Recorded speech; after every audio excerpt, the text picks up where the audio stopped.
ऐसे ही हमारे साथ एक नौजवान मौजूद है जो इश्क में हुए मुब्तला और उन्होंने लगाए डेरे और संभाली कमान। जब उनका हुआ इश्क नाकाम तो फिर उनके अंदर पैदा हुआ एक सिंगर बनने का अरमान। असल कहानी क्या है, इश्क में कैसे मुब्तला हुआ, इश्क की पहली सीढ़ी पर कदम कब रखा, उन्हीं की ज़बानी आपको सुनवाते हैं। काशिफ उर्फ काशी, कब हुआ प्यार आपको? जी, वो मेरी कज़न थी और हम शुरू से बचपन से एक साथ इकट्ठा रहते और स्कूल जाते थे। और अचानक ही जब बड़े होते गए तो मुझे उससे मोहब्बत हो गई, वो मुझसे मोहब्बत करने लगी।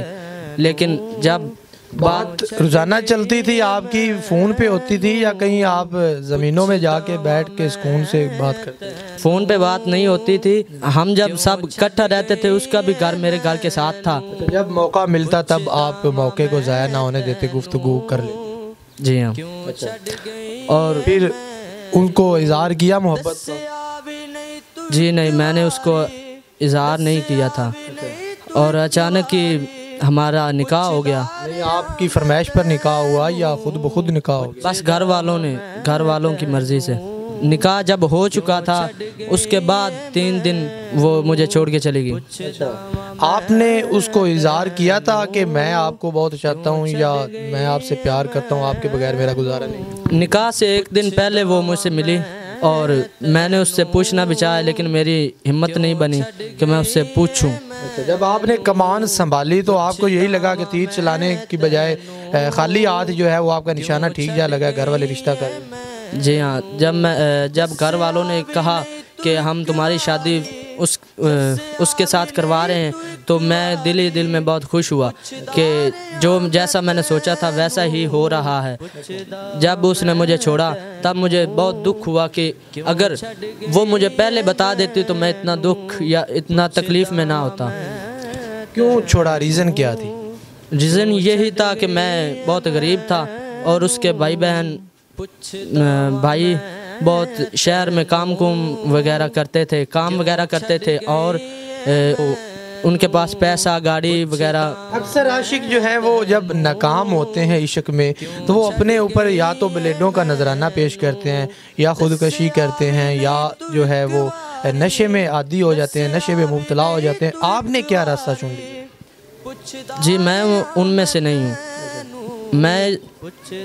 मैंने ब्लेड चलाए अपने हाथ पे, कोई नशा वगैरह किसी का इस्तेमाल नहीं किया, मगर मैंने सोचा कि अगर मैं उसकी याद के ज़रिए जी सकता हूँ, उसके दिल में अपनी मोहब्बत पैदा करने के लिए। और मैंने सिंगिंग का शौक़ किया और उससे लगा लिया।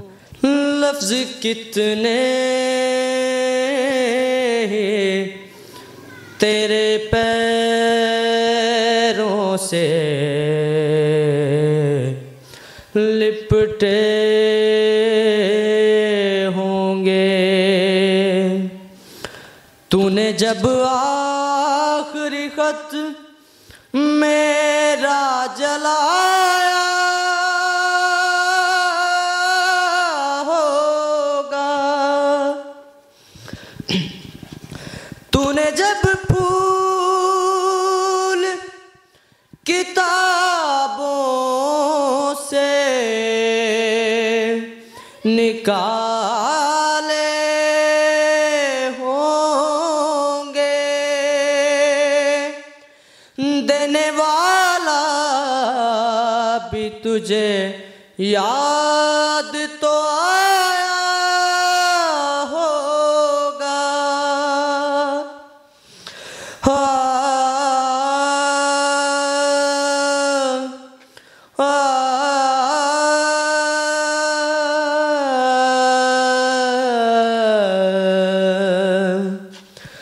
तेरी आँखों के दरिया का उतरना भी ज़रूरी था, मोहब्बत भी ज़रूरी थी, बिछड़ना भी ज़रूरी था। की जुदाई में, अपने महबूब की जुदाई में कुछ आपने अपनी तरफ से भी कुछ चीज़ लिखी है या कोई अशार लिखे हैं, कोई गज़ल लिखी है?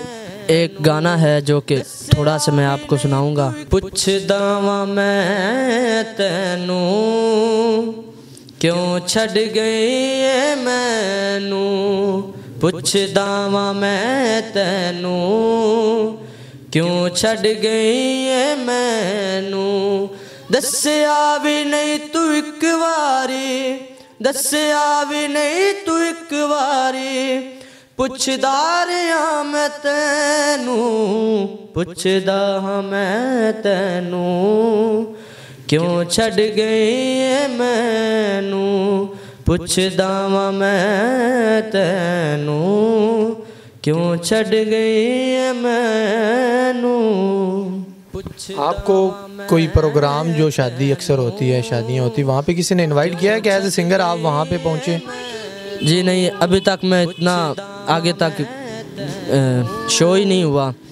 बस अपने दिल ही दिल में गाता रहता हूँ और अपने दोस्तों को इकट्ठे होकर सुनाता रहता। कोई मौका मिले कि आपको कोई इनवाइट करे तो वहाँ पे आप जाएंगे? अगर कोई बुलाए तो जाना तो पड़ेगा, मगर ऐसा अभी तक कोई मौका मिला ही नहीं। यकीनन आपको आज की ये स्टोरी पसंद आई होगी। इसके साथ अपने मेज़बान राय मोहम्मद हमज़ा को इजाज़त दीजिए। अल्लाह निगहबान।